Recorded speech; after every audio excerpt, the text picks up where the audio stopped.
ఇక పవన్ కళ్యాణ్ గారు ఆయన మీద ప్రొఫెసర్ నాగేశ్వరరావు గారు ఒక మాట మాట్లాడారు. అట్లనే నిన్న మన పాశం యాదగిరి అన్న ఒక మాట మాట్లాడంగానే ఇక్కడ వాళ్ళ ఏజెంట్ ఉన్నాడు కాబట్టి ఆంధ్ర పోలీసు వాళ్ళు మా మేధావులు ఇంటికి వస్తారు. ఇట్లా చేస్తే మాత్రం ఊరుకోం, క్వశ్చనే లేదు. మాకు అన్ని రైట్స్ ఉన్నాయి, మేము అనుకున్నది మేము ఖచ్చితంగా చెప్తాం. రాజకీయంగా దమ్ముంటే దాన్ని ఎదుర్కోండి. మీ కాడ రాజధాని కట్టుకున్నాడు రాదు శాత కాదు, కానీ ఇడికొచ్చాట తెలంగాణ నవనిర్మాణం చేస్తాడు. మా పని మేము చేసుకుంటాం, మా నిర్మాణం మేము చేసుకుంటాం, మా కథలు మేము పడతాం. రాష్ట్రం విడిపోయింది, ప్రజలు విడిపోలే. మీరు ప్రజల మధ్యలో చిచ్చు పెట్టకండి. చిచ్చు పెడితే మాట్లాడేటోళ్ళు లేరు, ఊరుకుంటోళ్ళు లేరు అనుకుంటారేమో.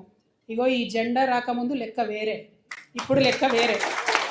టీఆర్ఎస్ 2.0 ఇక్కడ, టీఆర్ఎస్ 2.0 ఇక్కడ పెట్టుకుంటే మాత్రం మంచిగా ఉండదు.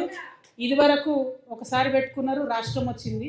ఈసారి మూతి పనులు రాలిపడతాయి. కాబట్టి మీరు మా ప్రజల్ని తక్కువ చేసి మాట్లాడడం, మా మేధావుల మీద చేయాలనుకోవడం, లేనిపోని సాంస్కృతిక పెత్తనం మా మీద రుద్దాలనుకోవడం, మీకు అక్కడ రాజధాని కట్టుకోవడం చేతగాక మీ పొలిటికల్ పంచాయతీలను తీసుకొచ్చి మా మీద రుద్దడం. ముందు మీ రాజధాని కట్టుకోండి. మా జిహెచ్ఎంసీ ఎన్నికలలో పోటీ చేసే విషయం మీరు మళ్ళీ ఆలోచిద్దాం. మా జిహెచ్ఎంసీలో ఇక్కడ సెటిల్ అయ్యి ఇక్కడ ఉన్నటువంటి ఆంధ్ర బిడ్డలు మా వాళ్ళు. గత 12 ఏళ్ళుగా వాళ్ళని మేము కడుపులో పెట్టుకొని కాపాడుకున్నాం. ఇంకా ఎన్ని ఏళ్ళైనా అట్లనే కాపాడుకుంటాం. తెలంగాణ వాళ్ళం ఎవరిని ఇబ్బంది పెట్టేటోళ్ళం కాదు. చుట్టపు చూపుగా వచ్చినా ఇంటికి వచ్చినా వాళ్ళని ఉన్నాం, వాళ్ళు మన దగ్గరే ఉన్నారు, మన దగ్గరే సెటిల్ అయిన వాళ్ళతో ఇబ్బంది లేదు. రాజకీయంగా పెత్తనం చేస్తాం, సెక్రటేరియట్లో ఏలు పెడతాం, మీ విధానాలలో ఏలు పెడతాం, మీ నీళ్లు దోసుకుంటామంటే మాత్రం ఊరుకునేది ఉండదు. ఖచ్చితంగా చెప్తా ఉన్నాం.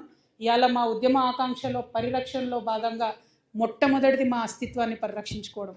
ఆ అస్తిత్వాన్ని పరిరక్షించుకోవడంలో మీరు ఆంధ్ర వాళ్ళైనా సరే, ఇక్కడ ఆంధ్ర ఏజెంట్గా ఉన్న తెలంగాణ ముఖ్యమంత్రి అయినా సరే, తెలంగాణ అస్తిత్వాన్ని క్వశ్చన్ చేసే విధంగా మాట్లాడితే మాత్రం ఊరుకునేదే ఉండదని చెప్పి ఈ సందర్భంగా తెలియజేస్తూ, మరి ఇక్కడ ఉండేటటువంటి మన ఉద్యమకారులకు నేను రిక్వెస్ట్ చేస్తూ ఉన్నా. ప్రభుత్వాన్ని మనం పదే కోరినాం, 2.5 సంవత్సరాలు అయింది.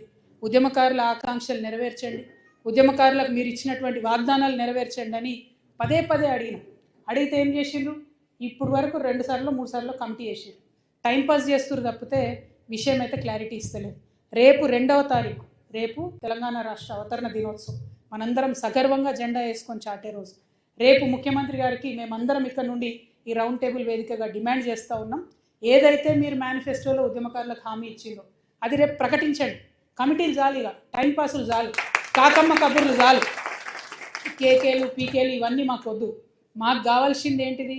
మీరు ఉద్యమకారులకు ఏదైతే ల్యాండ్ ఇస్తామన్నారో 250 గజాలు అది ఇవ్వండి. మీరు ఉద్యమకారులకు అమరవీరుల కుటుంబాలకు ఏదైతే పెన్షన్ ఇస్తామన్నారో అది ఇవ్వండి. ఏమేమైతే మీరు వాగ్దానం చేసిరో అది ఇవ్వండి. కేవలం కోదండరామ్ సారు ఒకరిద్దరు బెనిఫిట్ అయితే సరిపోదు. ఎవరిని చూసి అయితే ఉద్యమకారులు కాంగ్రెస్ పార్టీ కోటేసిండ్రో ఆ నాయకులకు వాళ్ళందరూ కూడా మేము హెచ్చరిక చేస్తూ ఉన్నాం. మీరు ముఖ్యమంత్రి గారిని కన్విన్స్ చేయండి. రేపు రాష్ట్ర అవతరణ దినోత్సవం నాడు జరిగేటటువంటి ఆ స్పీచ్లో ఖచ్చితంగా ఉద్యమకారులకు డిసైడెడ్గా ఇవ్వాలి. లేకుంటే ఇదివరకే అనుకున్నాం మేము భూముల ఆక్రమణ చేసుకుంటామని, ఇవాళ వాస్తవానికి ప్రభుత్వ భూమిని ఆక్రమించుకునే కార్యక్రమం ఉండే. కానీ తెలంగాణ వాదులందరికీ కూడా ఈ ఆంధ్రోలు చేస్తున్నటువంటి కన్ఫ్యూజన్ని సవివరంగా వివరించాల్సినటువంటి అవసరం ఉండే కాబట్టి ఆ ప్రోగ్రామ్ని రౌండ్ టేబుల్కి మార్చుకోవడం జరిగింది. ఎందుకంటే మనం ఆగం కావద్దు. లోకేష్ బాబు నేను ఎక్స్పాండ్ చేస్తాను కానీ ఇదేం సామ్రాజ్యం కాదు, ఎక్స్పాన్షన్ కుదరదు. దాని వెనుకున్న విషయాన్ని అర్థం చేసుకోవాలి. వాళ్ళు అక్కడ లోకల్ పంచాయతీ ఉండి తెలంగాణకు వస్తాం ఇక్కడికి వస్తాం అంటారు. ఇదివరకు ఇక్కడికి ఆంధ్ర పార్టీలు వస్తే వాటికి ఇక్కడ ఎగ్జిస్టెన్స్ లేదనే పంపించారు కదా ప్రజలు.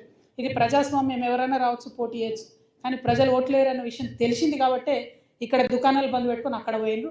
ఇవాళ రాజకీయాల కోసం మాట్లాడుతున్నారు. కాబట్టి ఆ విషయాన్ని మనం ఖండిస్తూనే మన రాష్ట్రంలో మన ప్రభుత్వం నుంచి రావాల్సినటువంటి అంశాల మీద, ఆకాంక్షల మీద అందరం కూడా మాట్లాడాలని చెప్పి మళ్ళీ ఒకసారి కోరుకుంటూ, ఇప్పుడున్నటువంటి ముఖ్యమంత్రి గారికి కూడా హెచ్చరిక చేస్తున్నాం. మీరు గోదావరి కావేరి లింక్ ప్రాజెక్టు పోలవరం నుంచి పోతుందంటే ఒప్పుకొని సంతకం పెట్టి వచ్చిండ్రు.